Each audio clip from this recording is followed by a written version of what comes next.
Merhabalar sevgili dostlarım, hoş geldiniz efendim. Kasım ayında gökyüzünde neler oluyor?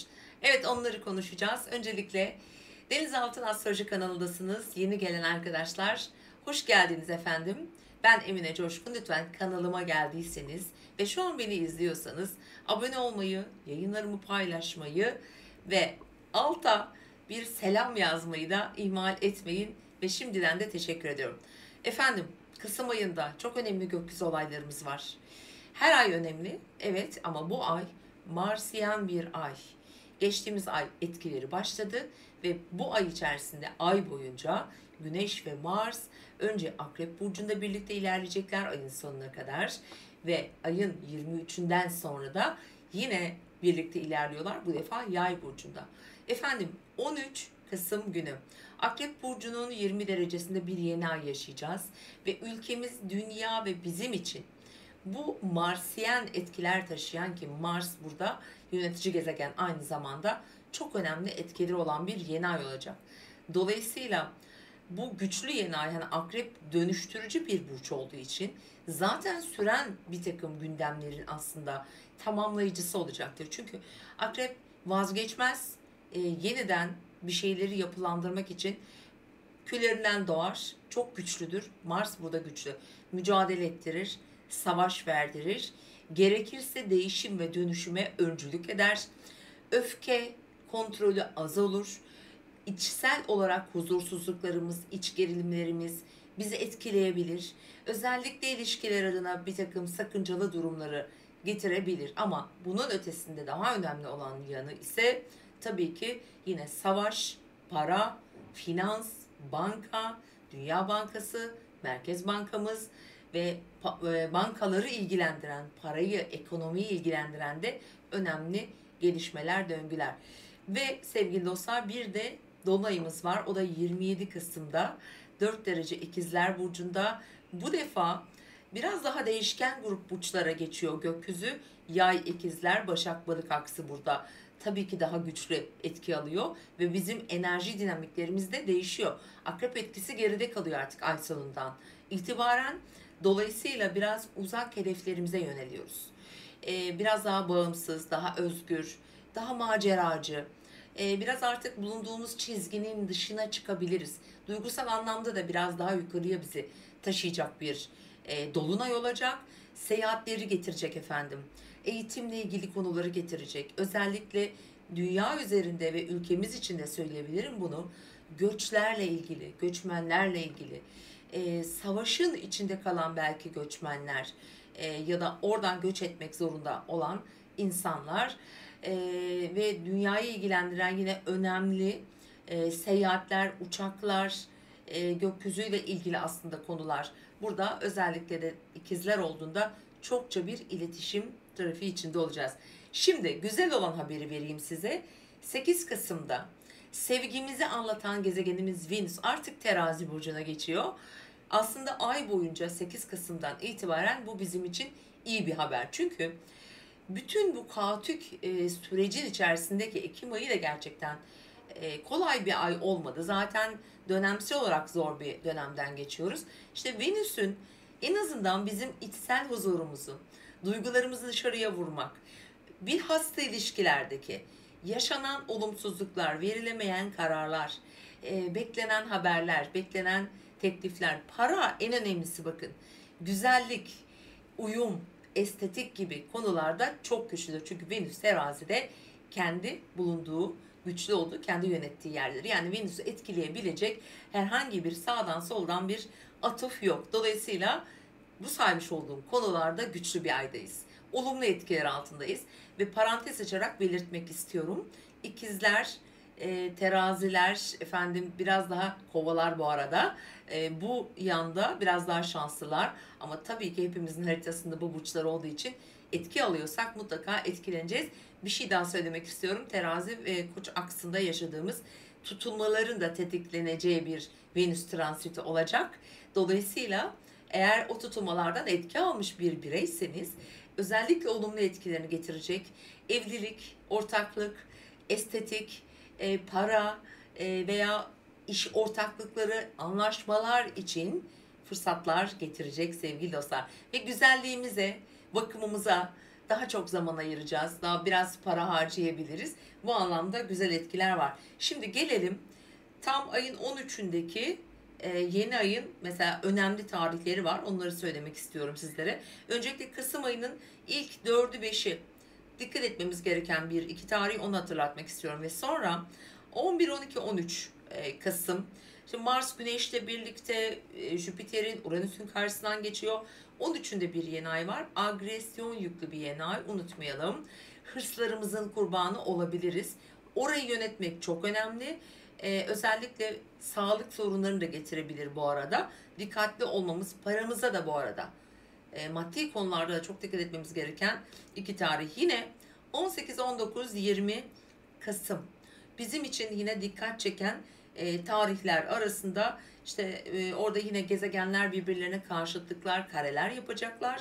Dolayısıyla da toplumsal konuları belki daha çok ilgilendirecek ama biraz emin olmadığımız, güvenmediğimiz yerlerde, ortamlarda hani bulunmamak önemli olabilir.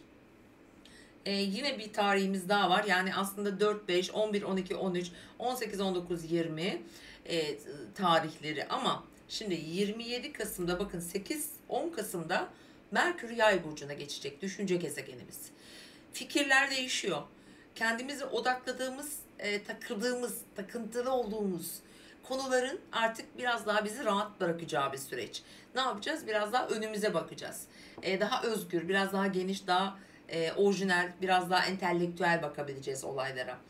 Ve 22 Kasım Güneş artık Yay burcuna geçiyor. Evet, biraz rahatlıyoruz ve artık önümüze biraz daha geniş bakıyoruz. Yine odağımız değişiyor bu arada. 24 Kasım'da da Mars artık Akrep burcunu bırakıyor ve o da Yay burcuna geçiyor. Yani bu sefer Yay dinamikleri hayatımıza geçiyor. Eğitim olacak, hukuki süreçler, çok mahkemeleri konuşacağız. Yargı süreçlerini konuşacağız. Hepimizi ilgilendiren dinamikler söz konusu olacak. Şu anda yargıda olan, toplumun ilgisini çeken konularla birlikte biraz eğitim, akademik konular, kariyerimizle ilgili konular, geçmişten gelebilecek bir takım konuların tekrar geri gündemimize gelmesi gibi önemli etkiler başlayacak. Onları daha çok Aralık ayında hissedeceğiz. Evet, 27 Kasım'da ise İkizler Burcu'nun 4 derecesinde bir dolunay ve yine Mars'la dizilmiş, yine yanında Mars olan bir süreç. Şimdi burada seyahatlere, burada trafiğe, burada ulaşıma, burada biraz daha inançlara daha güçlü etkiler yapan bir dolunay olacak. Dolayısıyla da mesela dinle ilgili, dini yerler, din adamları gibi alanları etkiliyor. Hani yay bizim yabancıları, başka kültürleri de ilgilendiren bir alan. Ticareti, anlaşmaları, seyahatleri gündemimize getirecek. Bol bol seyahat de edebiliriz. O süreçte ama Mars olduğu için özellikle de yine dikkat edilmesi gereken tarihler. Bu arada biraz önce vermiş olduğum tarihleri arkadaşlar, önemli konular, ameliyatlar veya çok önemli toplantılar ve yani bizim seçimimize kalmış konular için bence tercih etmemeye çalışın. Yine tekrar edelim, 11, 12, 13, 18, 19, 20 ve 27 Kasım civarı bizim için zorlu olabilir. Onlara dikkat etmem gerekiyor. Şimdi dostlarım, dop dolu, çok güçlü etkiler, güçlü değişim ve dönüşümlerin olabileceği bir ay. Çok ses getirecek olaylar yaşayabiliriz. Yani şu an gündemde olan konuların boyutu, akışı, gittiği yer değişecek. Ülkemiz için de aynı şey olduğunu söyleyebilirim. Şimdi bakalım bu Kasım ayı bizim burçlarımızdan neler getirecek, temel konu başlıklarıyla şimdi onlara geçiyoruz. Koç ve yükselen burcu Koç olan sevgili dostlar. Evet, bu ay artık sizin için finansal konular, bir takım krizler, parayla ilgili konular gündeminizdeydi. Yavaş yavaş artık özellikle ayın 13'ünden itibaren yeni ay, çünkü bu alanda doğacak. Bu alanda daha çözümsel bir süreç olabilir. Yeni ayın burada doğacağı ve size vereceği etkilerde yine paranıza, yatırımlarınıza, miraslı konularınıza, sağlıkla ilgili konulara biraz daha fazla zaman ayıracaksınız gibi gözüküyor. Özellikle dikkat etmeniz gereken 11, 12, 13 Kasım tarihleri. Burada öfke kontrolü de biraz zor olabilir.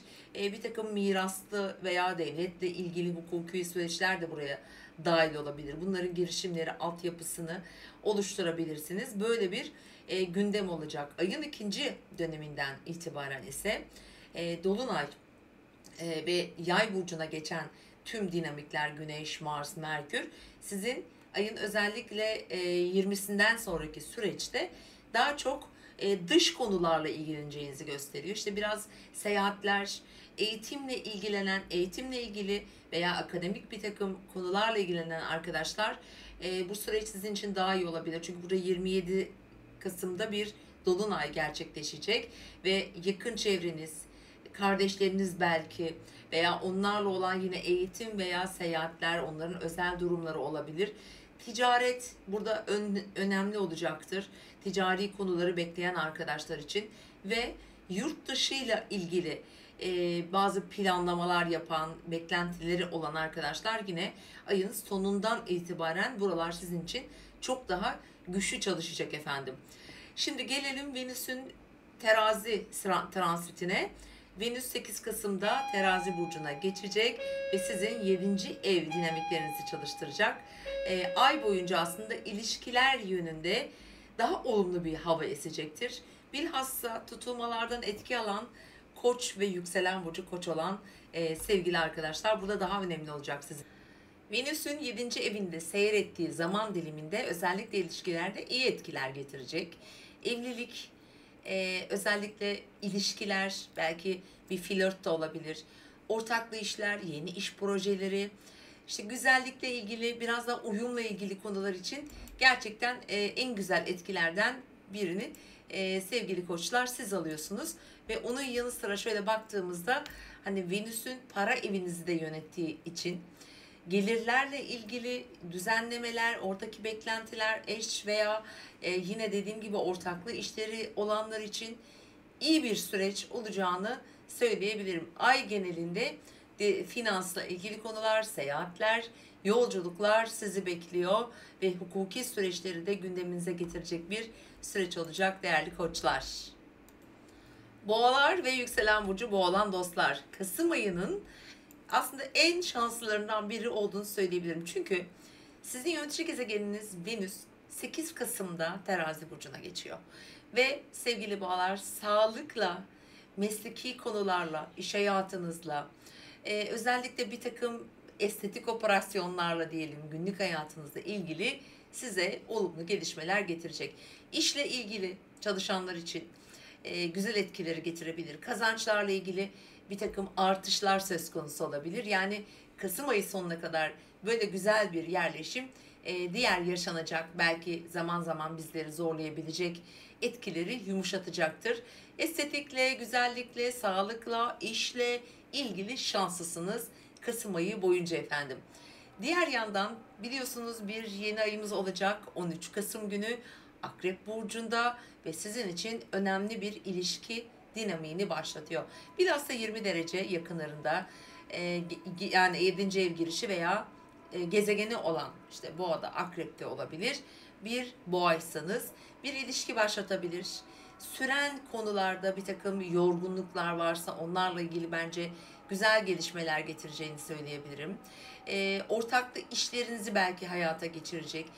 Yürüttüğünüz bir takım planlarınız ya da diyelim yine bu alanlarda tabi derece olarak bilemiyoruz hani boğasınız ama belki 6'ya geliyor belki 7'ye geliyor. Sizin için önemli bir anlaşma getirebilir. Ancak agresif, çabuk öfkelenebilen, zaman zaman sinirli ve kontrolümüzü kaybedebileceğimiz tarihler var. 11, 12, 13 Kasım mesela burada önemli gözüküyor. O tarihlerde biraz daha sakin kalmak, daha dikkatli olmak önemli olacaktır ve onun yanı sıra 18, 19, 20 Kasım'da hem iş hayatınızda hem özel hayatınızda bir takım dinamikler, ters köşeler daha doğrusu getirebilir. Kariyerle ilgili konularda da böyle ani gelişmeler olabilir. Onlara dikkat edin efendim. Evet, 27 Kasım bir dolunay İkizler Burcu'nun 4 derecesinde. Eğer yine derece olarak etki alıyorsanız parayla ilgili konular gündeminize geliyor. Evet, 13 Kasım'da hayatınıza giren, başlayan diyelim konuların daha görünür olduğu, harekete geçtiğimiz, daha önümüzü gördüğümüz bir süreç. Ancak biraz daha hani yay elementi burada yükseldiğinde yine günlük koşuşturmalarla birlikte bu biraz önce bahsettiğim belki ortak paralar, kazançlar, beklenen paralar olabilir. Hukuki süreçlerin sonucunda olma ihtimali var. Bir girişim yapmak üzere mesela bir değerlendirme söz konusu olabilir. Yani kazançlarınızı arttırmak yolunda da belki bir gelişme olacağını söyleyebilirim. Borç, banka, krediler ama kendi yeteneklerinizi ortaya koyabileceğiniz, çünkü sizi destekleyen, çünkü aynı zamanda Venüs de Terazi burcunda olacağı için bence güzel etkileri yaşatacak ama önemli konuları da hayatınıza daha görünür olarak hani ay sonunu biraz daha beklemenizi tavsiye ederim efendim. Evet, genel olarak dikkat etmemiz gereken tarihler yine ay sonu olacaktır. Trafiğe, paranıza, sağlığınıza, özellikle bu ay sonundaki dolunay civarlarında 27 Kasım ve civarında biraz daha dikkat etmenizi tavsiye ediyorum efendim. Bilhassa 24 Kasım'dan sonra sizin için daha rahat bir süreç olacaktır. Mars'ın yay burcuna geçişiyle birlikte o ilişkilerde yaşamış olduğunuz zorlayıcı diyelim, mücadele ettiğiniz alanlar biraz daha rahatlayacak sevgili boğalar. İkizler ve yükselen burcu ikizler olan dostlar, evet, Kasım ayının şanslılarındansınız. Çünkü bir hava grubusunuz ve bu ay ikizler burcunda bir dolunay ve aynı zamanda da Venüs terazi burcuna geçecek. Bu iki önemli olay ikizler burçlarını hem maddi hem manevi olarak destekleyecek bir yeni ay olacak, Kasım ayı. Ve burada özellikle 13 Kasım'daki Akrep burcundaki yeni ay ve 27 Kasım'daki burcunuzda gerçekleşecek 4 derece ikizler burcunda gerçekleşecek bir dolunay var. Sizin hayatınızda önemli bir süreci, özellikle ilişkilerle ilgili süreci hızlandıracak. Aşk hikayeleri getirir. Çocuklarla ilgili güzel haberler getirebilir. Venüs'ün özellikle 8 Kasım sonrasındaki bu ilerleyişi. Evet, ilişkilerinizde, sosyal ilişkilerinizde, sağlıkla ilgili konularda ve parasal konularda ve aynı zamanda da önemli bazı kararlarda alacaksınız bu ay içerisinde. Evet, 13 Kasım'daki yeni ay biraz sağlık, biraz iş, günlük hayatınızı hızlandıran bir alanda gerçekleşecek. Orada bir de tutulma yaşamıştık biliyorsunuz Boğa burcunda. İşe girmek için, yeni bir başlangıç yapmak için, bir sağlık kontrolüne ya da bir tedaviye başlamak için güzel bir süreç. Venüs'ün desteğini aldığınız için burada daha olumlu gelişmeler bekleyebiliriz. Fakat dikkat etmeniz gereken tarihler 11, 12, 13, 18, 19, 20 Kasım tarihleri. Bu tarihlerde önemli sağlık, ameliyat veya önemli bazı durumlar, iş görüşmeleri, eğer seçeneğiniz varsa, öyle bir tercih size bırakılırsa çok tavsiye etmeyebilirim. Onun dışında genel olarak böyle günlük rutinlerinizin çok hızlı olduğu, çok çalışacağınız, belki biraz da yorulacağınız bir süreç olacak. Efendim, 10 Kasım'dan sonra yine sizin yönetici gezegeniniz Merkür bu defa Yay burcuna geçiyor. İlişkilerle ilgili gündemlerinizi güçlendirecek. Ve sadece bu değil, 22 Kasım'dan sonra ve 24 Kasım'dan sonra Güneş ve Mars da bu alana geçiyor ve ilişkileriniz ilgili kararlar alma sürecinde olacaksınız. Çünkü 27 Kasım'daki İkizler Burcu'ndaki Dolunay, bence eğer 4 derecelerde burada bir gezegen veya yükselen ya da güneşi ikizler olan bir arkadaşsanız bir karar alacaksınız. Önemli bir gelişme gelebilir önünüze. Bu ilişkiniz olabilir, işle ilgili yorumlar veya günlük rutinleriniz ya da uzun süreden beri gündeminizde olan bir konunun sonuçlanması olarak düşünebilirsiniz bunu. Yeni bir ilişkiyle başlayabilir veya başka bir yöne gitmeyi tercih edebilirsiniz. Mesleki alanda bir değişim, bir yenilik olabilir ki mesleki anlamda baktığımızda özellikle ayın 20'sine kadar gökyüzünün desteğini alıyorsunuz. Onu da söylemek istiyorum. Güçlü statüyle ilgili konularda bir yenilik, bir değişim de söz konusu olabilir değerli ikizler. Evet, özellikle sizin için, ikizler için bence daha kararlı, somut sonuçların geleceği bir Kasım ayı sizi bekliyor efendim. Eğer doğum haritanızı biliyorsanız bakın, bilmiyorsanız oradaki telefon numarasından bir danışmanlık veya bir harita yorumu tercih edebilirsiniz. Buradan veya başka bir yerden, çünkü önemli bir aydasınız. Yengeçler ve yükselen burcu yengeç olan dostlar. Evet, Kasım ayı özellikle 20 Kasım'a kadar olan süreçte gökyüzü sizi destekliyor. En çok gündeminizde olacak konular ise çocukları olanlar için çocukları olabilir. Ya da ilişkiler, flörtler, bunlarla ilgili başlangıçlar söz konusu olabilir. Ne zaman? 13 Kasım'da bir Akrep Burcu'nun 20 derecelerinde bir yeni ay doğacak. Bu yeni ay sert biraz etkilere, ani değişikliklere, yön değişimlerine gebe bir yeni ay. Ancak su elementinde olduğu için sizin için olumlu gelişmeleri de getirebilir. Bir düzenleme yapmak, yeniden bir plan yapmak, dediğim gibi geleceğiniz, çocuklarınız ya da kendi hobileriniz, biraz kendinizle ilgili zaman geçirmek, biraz eğlenceli bir süreci başlatmak, daha fazla odağınızda aslında yaratıcı fikirlerde gündeminizde olacağını söyleyebilirim. Eğer 20 derecelere yakın bir güneşi yükseleni olan ya da orada Akrep Burcu'nda bir yerleşimi olan yengeçseniz efendim, çok önemli bir süreç olabilir. Burayı yönetmek, aslında daha kalıcı adımlar atmak, işte seyahatlerle ilgili, belki eğitimle ilgili olabilir veya burası aynı zamanda yani sevdiğiniz insanlar ve geçmişte arkanızda bıraktığınız bir duygu, bir kişi olabilir. Onları da hayatınızda önemli şekilde değerlendireceğiniz bir süreç. Şimdi 8 Kasım'da ise bizim sevgi gezegenimiz, ilişki gezegenimiz, güzellik gezegenimiz Venüs Terazi burcuna geçiyor. İşte burada aile içindeki dinamikler diyelim, ev içindeki huzurunuz, bulunduğunuz yer, biraz ebeveynler olabilir, aileyle olan ilişkilerde daha iyicil bir etki olacak ayın sonuna kadar. Yani Venüs'ün bu seyahati siz yengeçlere ev, aile, huzur, kökleriniz, yaşadığınız yer, oraları güzelleştirmek, yenilemek, orada güçlü bağlar kurmak için gerçekten destekliyor. Ev içinde bir huzur esintisi olacağını söyleyebilirim ayın sonuna kadar böyle. Yalnız dikkat etmemiz gereken tarihler var. Öncelikle 4-5 Kasım parasal konulara dikkat ediyoruz. 12-13 Kasım hem ilişkilerimizde, aynı zamanda belki bu aile içindeki yerleşimler olabilir. Biraz zorlayıcı, öfkeli olabilir. Çocuklarınızla olan bağlarınıza bilhassa dikkat etmeniz gerekebilir. Yine 18-19 Kasım'a dikkat demişiz. Genel olarak çok zorlayıcı bir etki. Bireysel olarak düşünmeyin ama aklınızda olsun. Ve gelelim şimdi ayın sonuna. 22 Kasım'dan itibaren Güneş Yay burcuna geçiyor.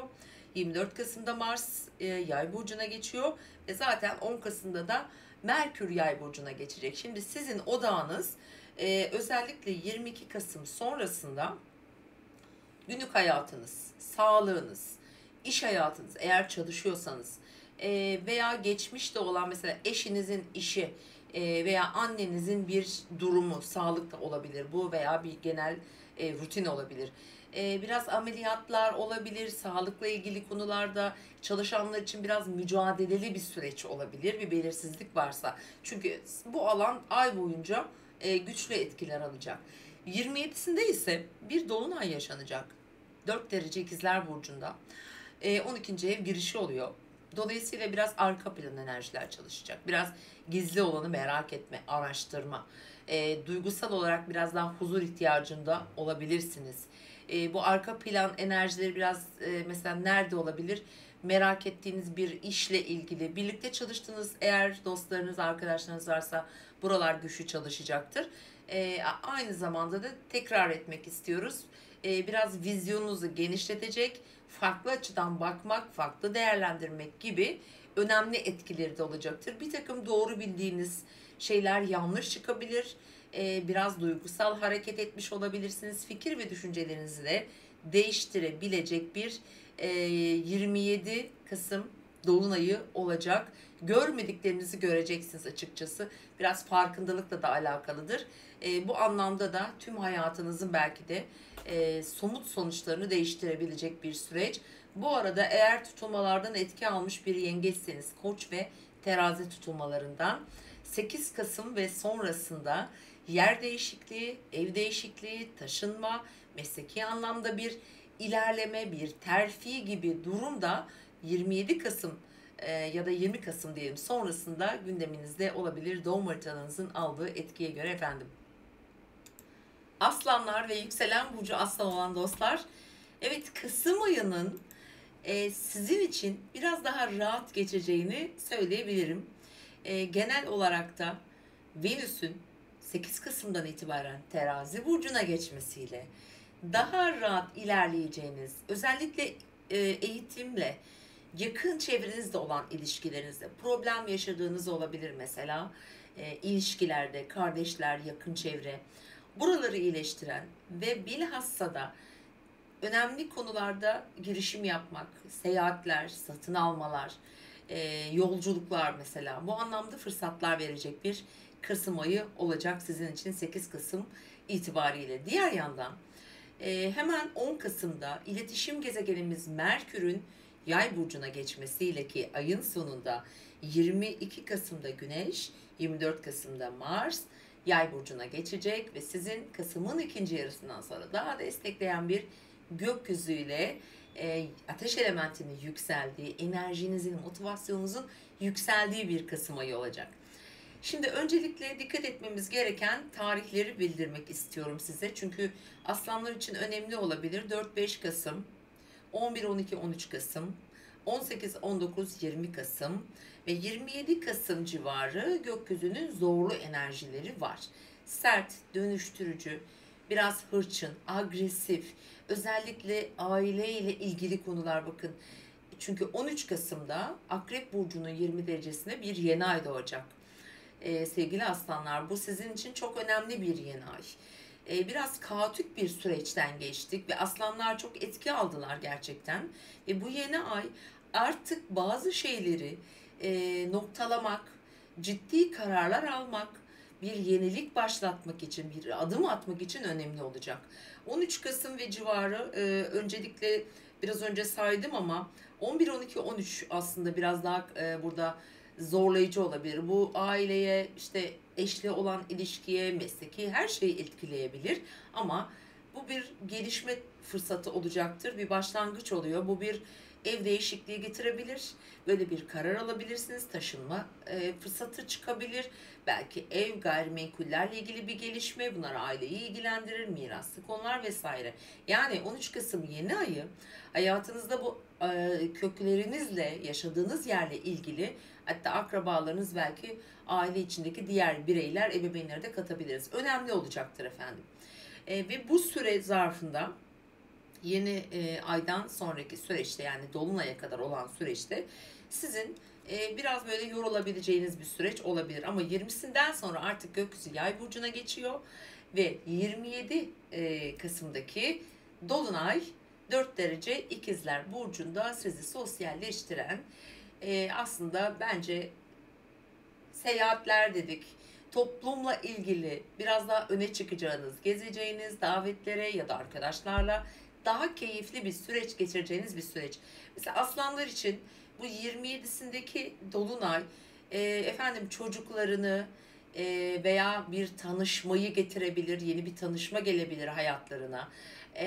Çocuklar varsa onların hayatları, onlarla olan ilişkileri. Çünkü gökyüzü hep ateş elementinde, Yay burcunda çok vizyoner, yeni hedeflerine odaklanacağı, hatta belki yeni bir işe, yeni bir seyahate, yeni bir mesela ülke, başka bir yere işte ziyaret gibi bu yolları, bu kanalları da açacak bir süreç olacak.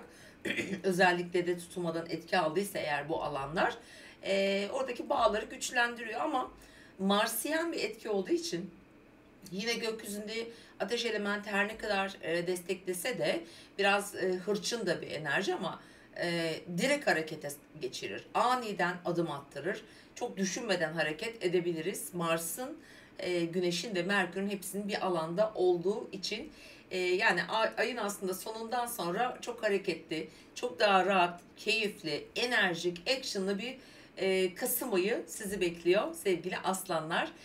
Tabii ki Güneş burcu aslan olan birisi için Güneşin de Yay burcuna geçmesi gerçekten sizi inanılmaz derecede biraz mutlu edecek.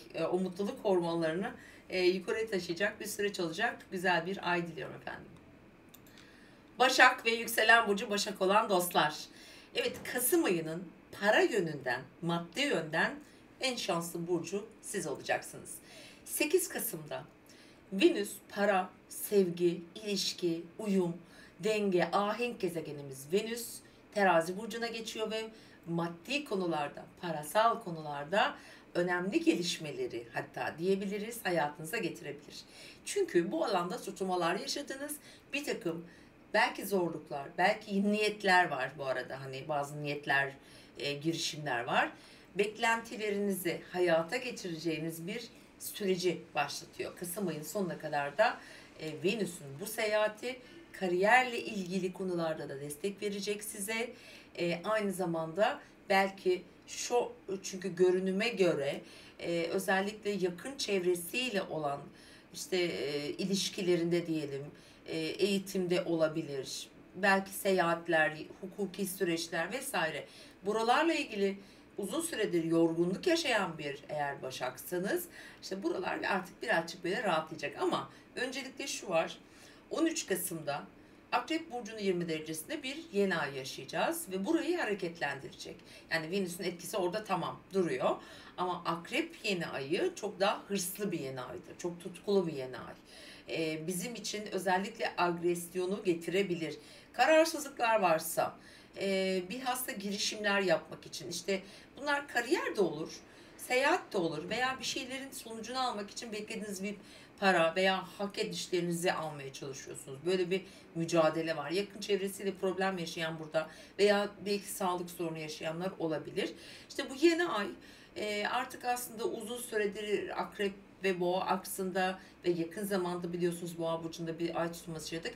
Buralarda yeni bir düzlem oluşturacak. Artık daha kararlı, yönünüzü değiştireceğiniz bir süreci işaret ediyor. Ancak burada öfke, trafikte, seyahatlerde veya sağlıkta, paranızla da ilgili olabilir. 4-5 Kasım, 11, 12, 13 Kasım, 18, 19, 20 Kasım ve 27 Kasım civarına biraz dikkat etmek gerekiyor. Gökyüzünün sert etkileri olduğu bir süreç. Bir görüşme, bir toplantı, bir sınav olabilir, bir seyahat olabilir veya önemli bir plan var, bir proje var. Bu tarihleri hani denk getirmeyebilirsiniz. Tabii elinizde olursa illaki sizin için de geçerli. Direkt gökyüzünden etki almıyorsunuz ama yine de dikkat edilmesi gereken tarihler olduğunu bildirmek istiyorum. Ve evet, yeni aydan itibaren bu alanlar çok güçlü çalışacak ve 22 Kasım'da 10 Kasım'da Merkür yönetici gezegeniniz Yay burcuna geçiyor. 22 Kasım'da Güneş, 24 Kasım'da Mars ve Yay burcu dinamikleri çok güçleniyor ve evinize, topraklarınıza, yaşadığınız yere, ailenizin belki sizin için çok önemli olmuş bir düşünce, bir ideoloji de olabilir. Burada önemli değişimler gelecek. Bakış açınızı değiştireceğiniz bir Kasım sonu sizi bekliyor. 27 Kasım'da çünkü 4 derece İkizler Burcu'nda bir dolunay doğacak. Ve bu dolunay eğer derece olarak etki alıyor iseniz tam her şeyi gören, hayatınızın tümünü ilgilendiren konularda bir gelişme yaşanabilir. Hani bu gelişme nerede olur derseniz bence burada yaşanan kararsızlıklar veya bir kaotik bir süreci yönetiyorsunuz diyelim. Bu bir ilişki de olma ihtimali yüksek. Bir evlilik kararı, bir iş değiştirme kararı veya yeni bir proje. Bunun gibi konuları hayatınıza geçirebilir. Yay çünkü uzaklarla ilgilidir. Bir yere gitme veya gittiğiniz bir yerden farklı bir yere geçiş gibi de düşünebilirsiniz. Yani buralar çok güçlü gözüküyor. Doğum haritanızı bilmiyoruz tabii. Bu tam olarak hani etkilerini tutulma dönemlerinde etki aldıysanız hani güçlü bir satış da olabilir mesela. Beklenen bir satışın gerçekleşmesi gibi de düşünebilirsiniz. Yani çok alanda çok kapsamlı bir dolunay sizi etkileyecek. Bu arada gerçekten hani sizin kararlı adımlar atmanız ve nerede duracağınızı artık belirlemeniz gereken bir süreç. Ama para çözüm mü? Hayır, para çözüm olmayacaktır bunun için. Ama para anlamında rahatsınız. Genellikle de değişen duygu ve düşüncelerimizi artık netleştirmemiz gereken bir süreç gibi görünüyor. Önemli bir ay sizin için, özellikle ayın ikinci yarısı sevgili Başaklar. Terazi ve yükselen burcu terazi olanlar, Kasım ayının en şanslısı olabilir misiniz acaba? Evet sevgili teraziler, Kasım ayında yönetici gezegeniniz Venüs 8 Kasım'da terazi burcuna geçiyor ve ay boyunca da terazi burcunda sizin ilişkilerinizi iyileştirmeye geldi, sizi güzelleştirmeye geldi, sizin hayatınıza uyum getirmeye, denge kurmaya, parasal anlamda ya da biraz kendinizle olan aslında güzellikle, alışverişlerle, bakımlarla, daha çok belki gardırop yenilemesiyle gibi alanlarda size keyif ve huzur ve mutluluk getirecek. Diğer önemli konu ise yine terazi koç aksı, tabii ki ilişkilerdir.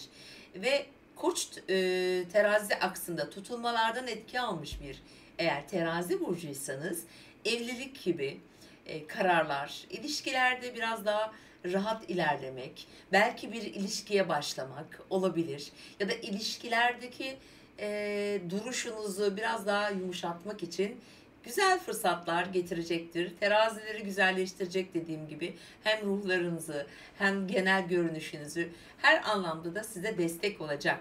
Evet, diğer dinamiklere baktığımızda ise bu ay terazi ve yükselen burcu terazi olan arkadaşlar 13 Kasım'da Akrep Burcu'nun 20 derecesinde bir yeni ay doğacak. Parayla ilgili konuları hayatınıza getiriyor efendim.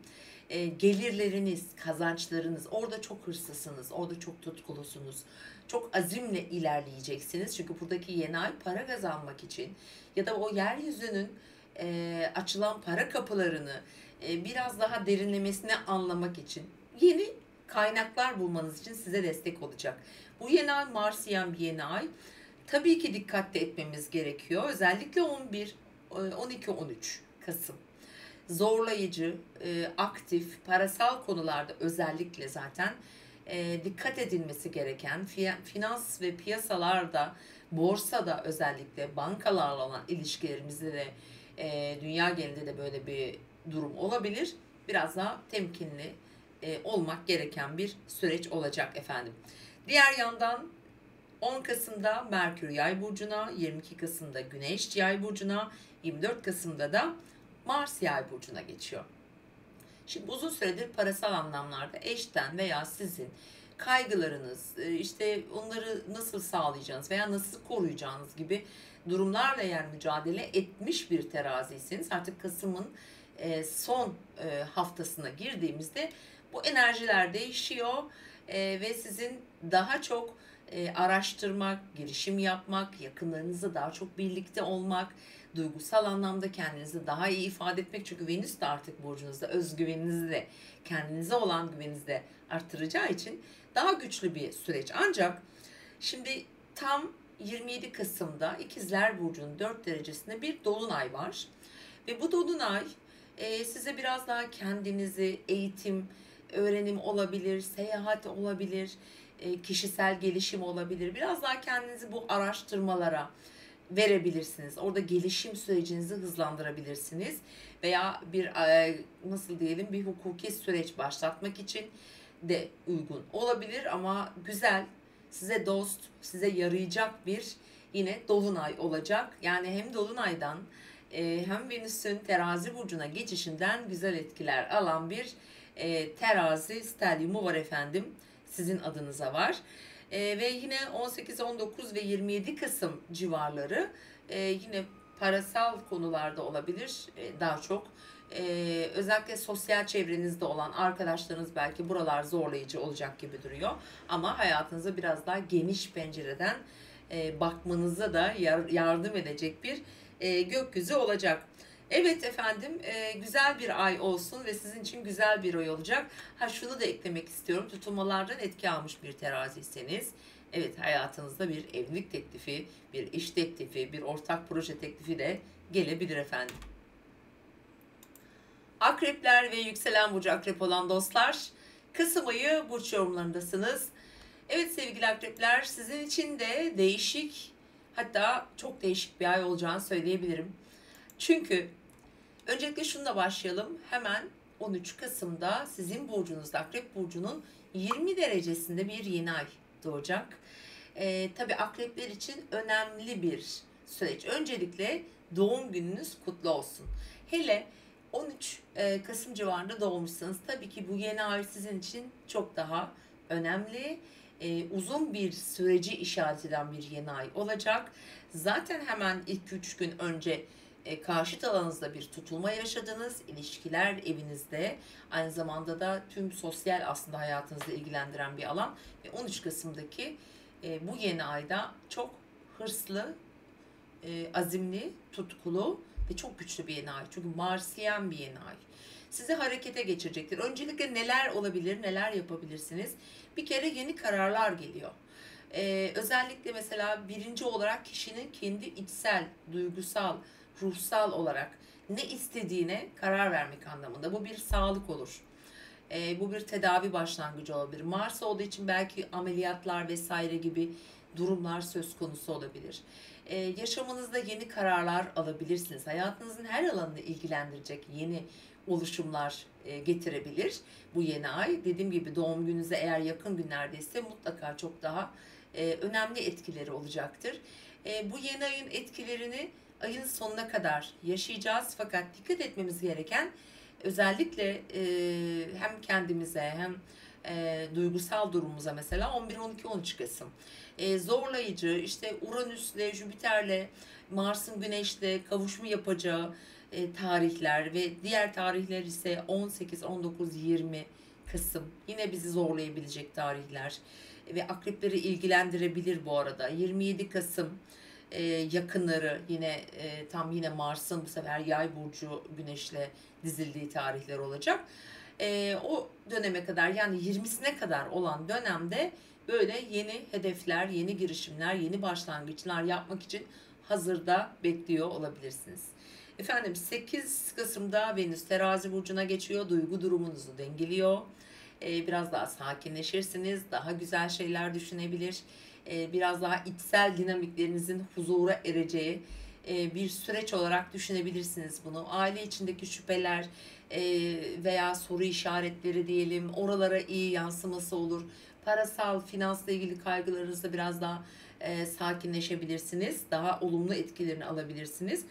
10 Kasım'da Merkür Yay'a geçiyor. 22 Kasım'da Güneş geçiyor. 24 Kasım'da Mars Yay burcuna geçiyor ve 27 Kasım'da da İkizler burcunda bir dolunay yaşanacak. Şimdi 22 Kasım itibariyle Merkür de Yay'a geçti. Artık düşünceleriniz daha çok kazançlar üzerine. Parayla ilgili konular. Yani 20 Kasım sonrası gelir gider, parasal konular bunlar devreye girecek. Bu alanda kafa yoracaksınız. Bunları planlayacak, düzenleyeceksiniz. Yeni kazanç kapıları getirmek için yeni çabalar olabilir.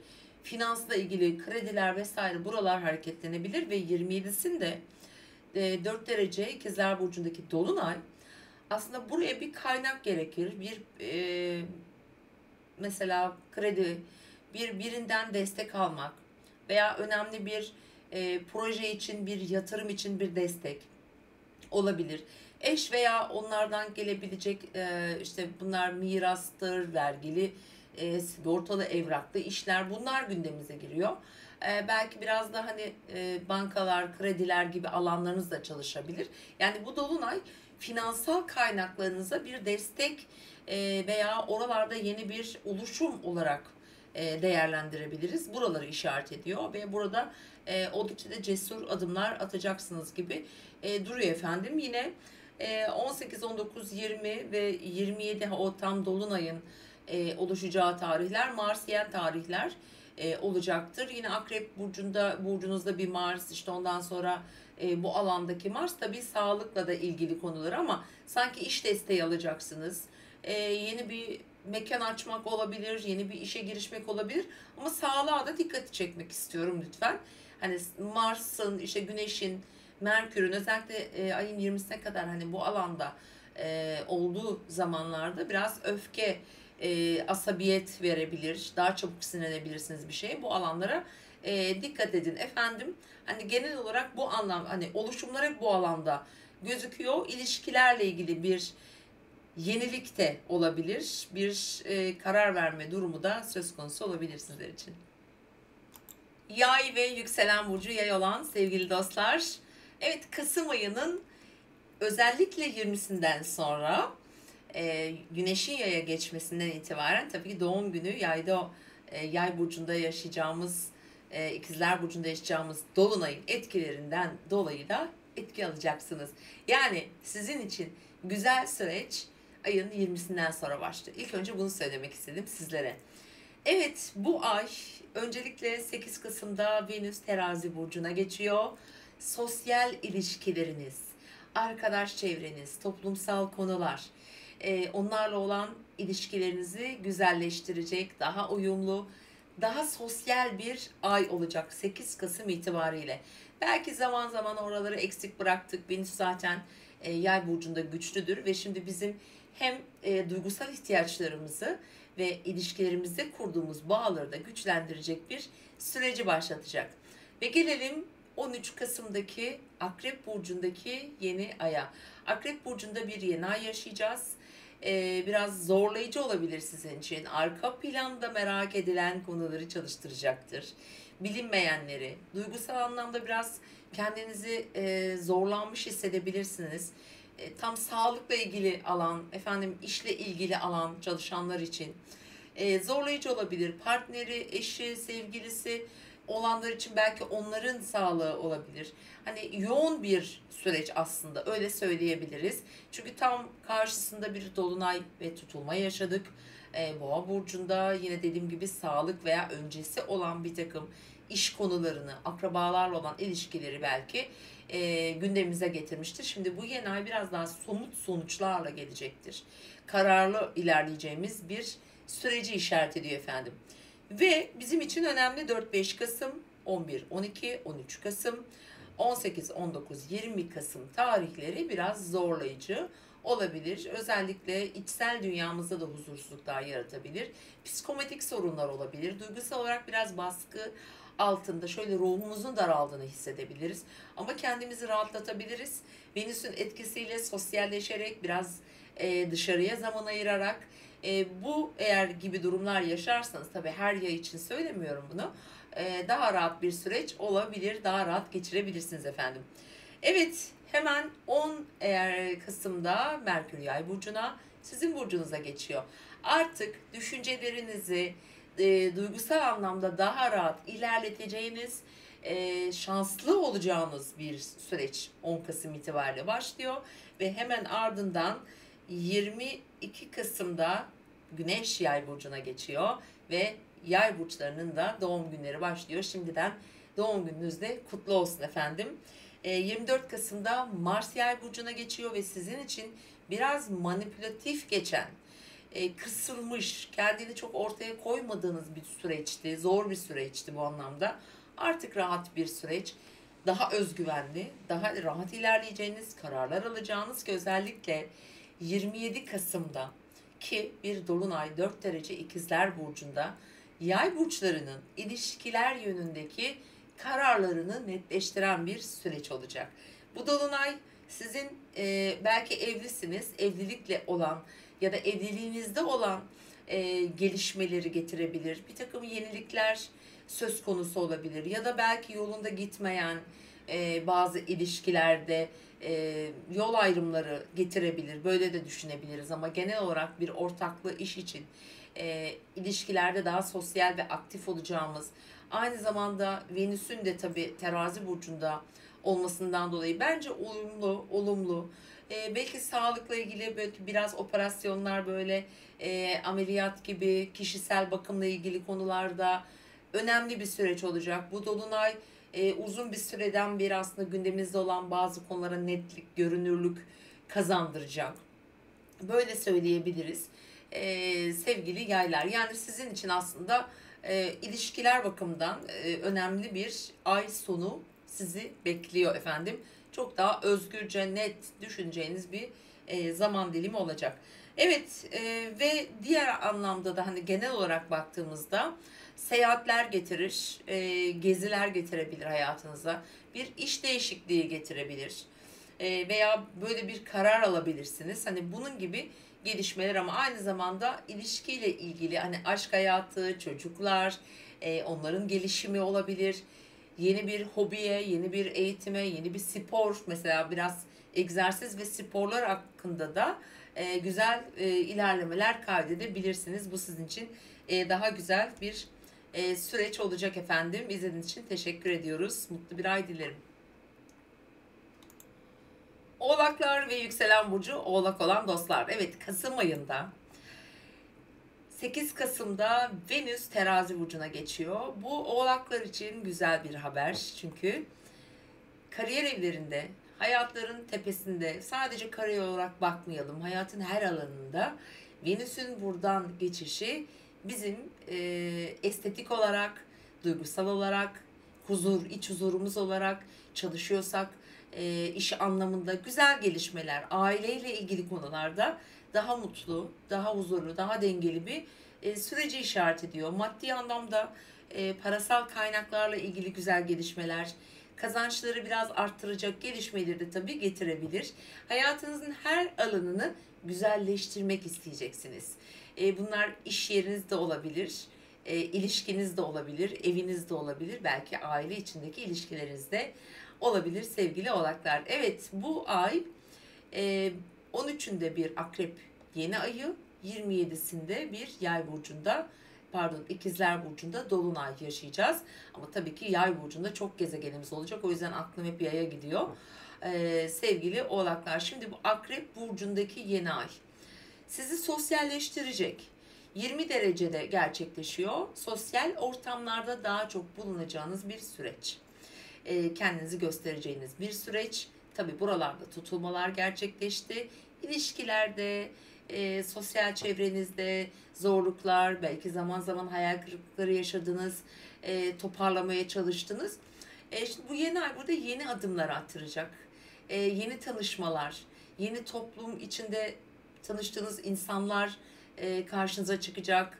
Hayatınıza yeni bir karar aldırabilir. Bu yeni tanışmalar sayesinde belki önümüzdeki süreci şekillendirecek. Belki iş yaşamınızı olabilir. Sosyal ilişkilerinize güçlü adımlar attıracak size. Marsiyen bir yeni ay çünkü. Özellikle girişimler yapmak için önemli etkileri verecek. Çünkü aynı zamanda burası bizim şans evimiz. Şans evindeki yeni aylarda bazı şanslar, fırsatlar getirebilir sevgili oğlaklar.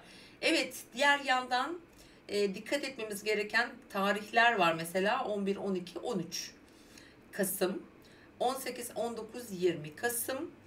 Tabii 4-5 Kasım'ı da unutmayalım.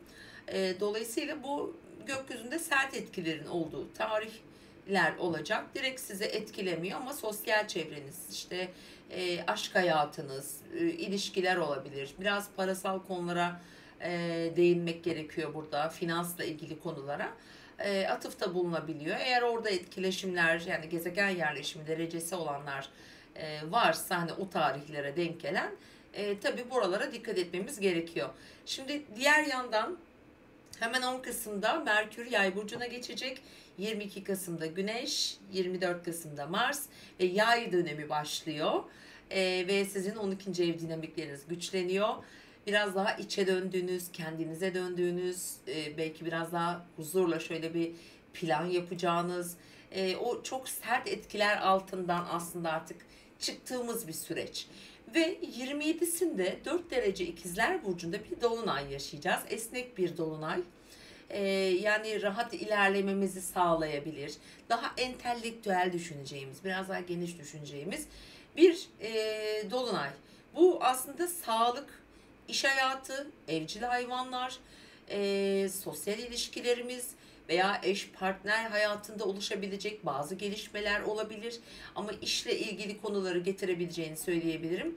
Ve burada mesela diyelim ki annenizin babanızın, teyzeleriniz mesela, işte akrabalar, bunlarla ilgili konular gündeme gelir. Ama çalışma hayatı olan bir oğlaksanız ya da böyle bir durumunuz yok, biraz böyle akrabalarla sosyal ilişkileri güçlendirecek bir zaman dilimi olarak söyleyebilirim. Ama sağlıkla ilgili, tedavilerle ilgili de hızlı ilerleyecek bir zaman dilimi olacağını söyleyebilirim. Diğer yandan tabii 27 Kasım ve civarı yine seyahatleri getirebilir, yolculuklar getirebilir hayatımıza. Fikir değişiklikleri yaşayabilirsiniz. Bakın sevgili oğlaklar, gökyüzü değişkenlerle kuşatılmış olacak. Özellikle 22'sinden sonra. Merkür bu arada 10'unda geçiyor Yay burcuna. Burada aldığımız, daha öncesinde aldığımız kararları özellikle bu Kasım'ın ikinci yarısına itibaren belki değiştirebilirsiniz. Yani yönünüzü değiştirme ihtimaliniz olabilir. Özellikle terazi ve koç tutulmalarından derece olarak etki almış bir oğlaksanız, işinizde, yaşadığınız yerde, belki ilişkilerinizde bir takım yenilikler, fikir değişiklikleri getirebileceğini söyleyebilirim. Evet, böyle bir Kasım ayı inşallah güzel geçsin. Kova ve yükselen burcu Kova olan dostlar. Evet, Kasım ayında gökyüzü bir dönem size çok iyi gelecek ama hep iyi gelecek. Zamanı 8 Kasım ve sonrası. 8 Kasım'da Venüs Terazi burcuna geçiyor. Hava grubuna geçen ve çok güçlü, kendi yönettiği yerde olan bir Venüs tabii ki ikizlere, kovalara ve terazilere çok çok iyi gelecek. Özellikle biraz boğulduğunuz bir süreçsiniz. Artık biraz daha rahatlıyorsunuz 8 Kasım ve sonrasında. Seyahatleri, gezileri, sosyal ilişkilerinizi, ticari konuları, veya hukuki süreçler olabilir. Bu alanlarda sizi rahatlatacaktır. Eğitim, öğrenim, kadınlarla olan ilişkileriniz, belki duygusal bağlarınızı da güçlendirecek. Kendinizi daha güzel hissettiğiniz, güzelleşmek bakımından da destekleyen, iç güzelliğimiz, ruhumuzun da huzurla ereceği aslında güzel bir süreç. Öncelikle bunun müjdesini vermek istedim.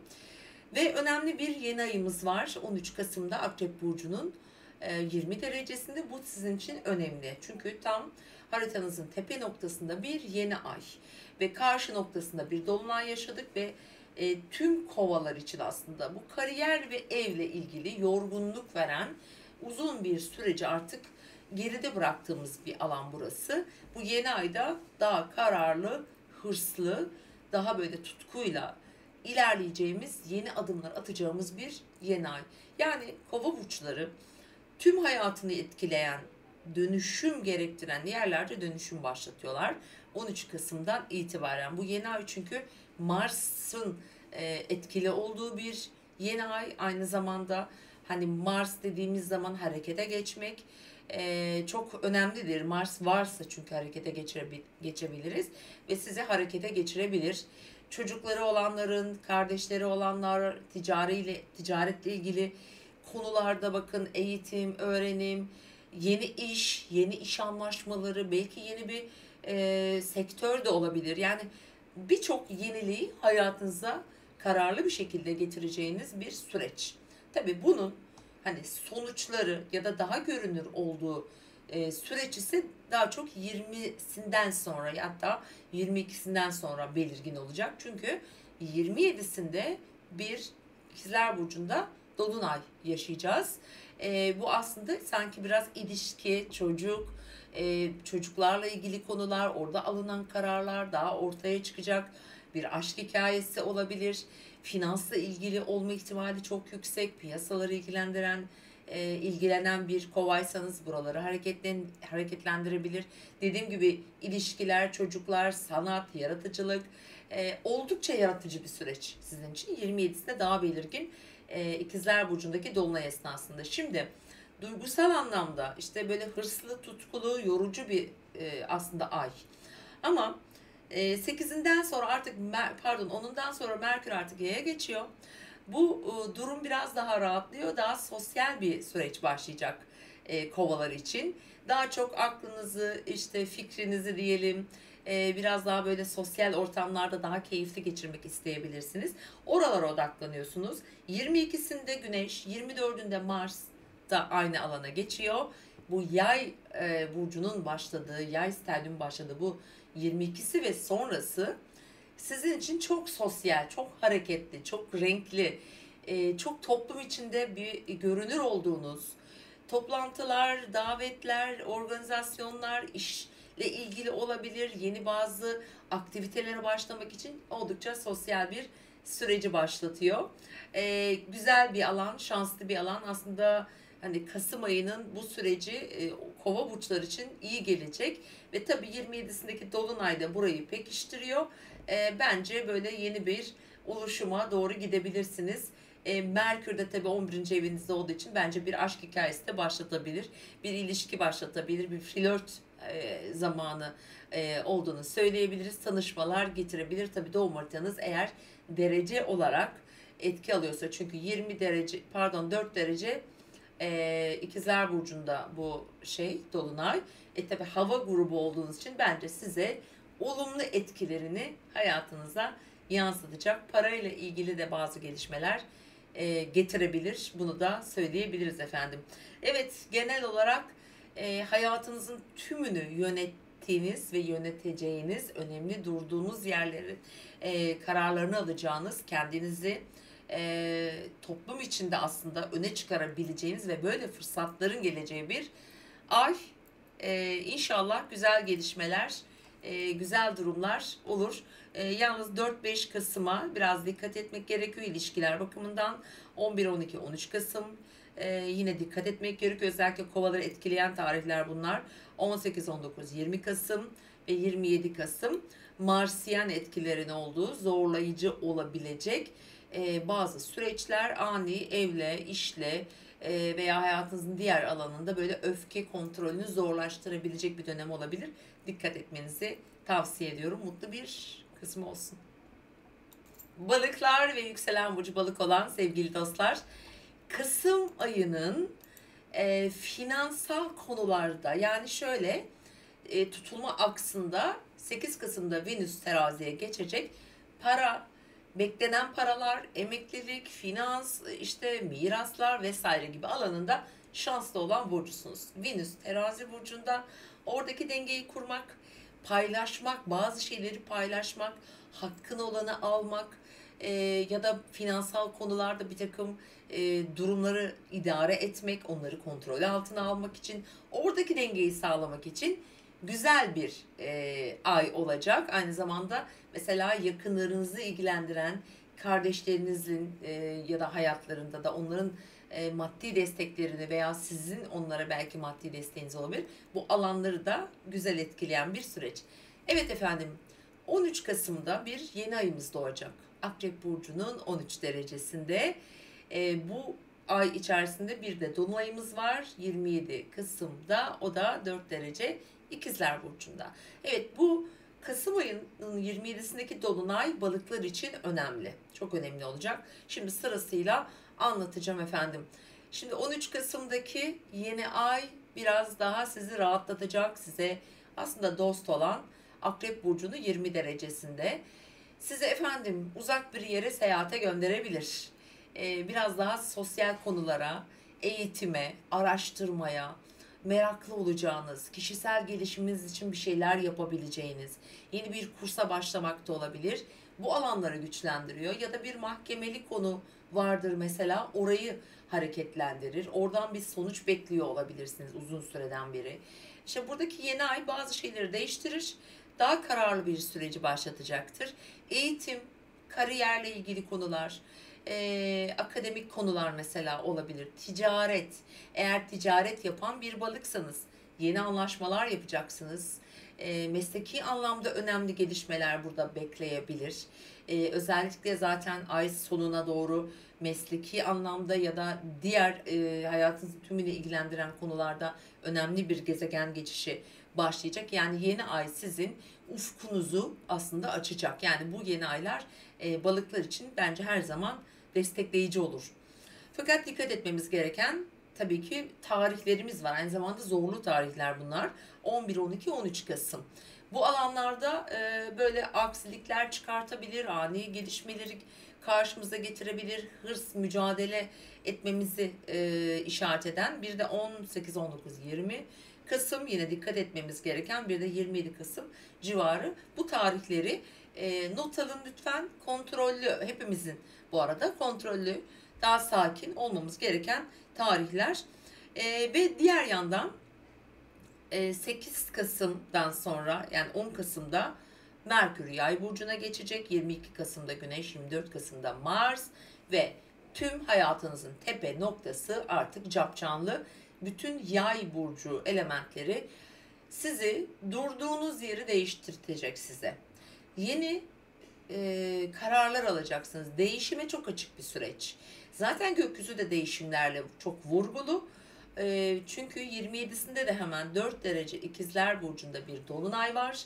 Bu sizin tüm hayatınızda önemli bazı keskin böyle yollar getirebilir. Evinizi, işinizi, ailevi yapıları, yaşadığınız yerle ilgili konuları, belki çocuklarınızı, onların yaşantılarını, bilmiyorum, bir sorumluluklarla ilgili bir değişim, sanki bir devir teslim süreci olacak. Balıklar için gerçekten enteresan bir ay olacağını söyleyebilirim. Hem bir paylaşma var, hem bir para var. Aynı zamanda bir seyahat planı var ve gideceği yönle ilgili önemli kararlar alacakları da bir dolunay var.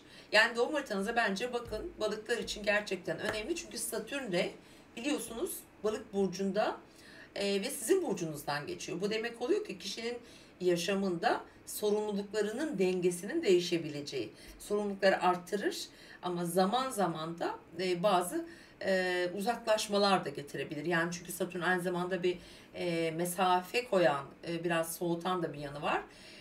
Ama her ne olursa olsun, yaşınız kaç olursa olsun, kaç doğumlu olursanız olun, önemli olacaktır. Ama tabii biraz daha genç balıklar için hayatlarında daha önemli, kalıcı hatta adımlar attırabilir efendim. İzlediğiniz için teşekkür ediyorum.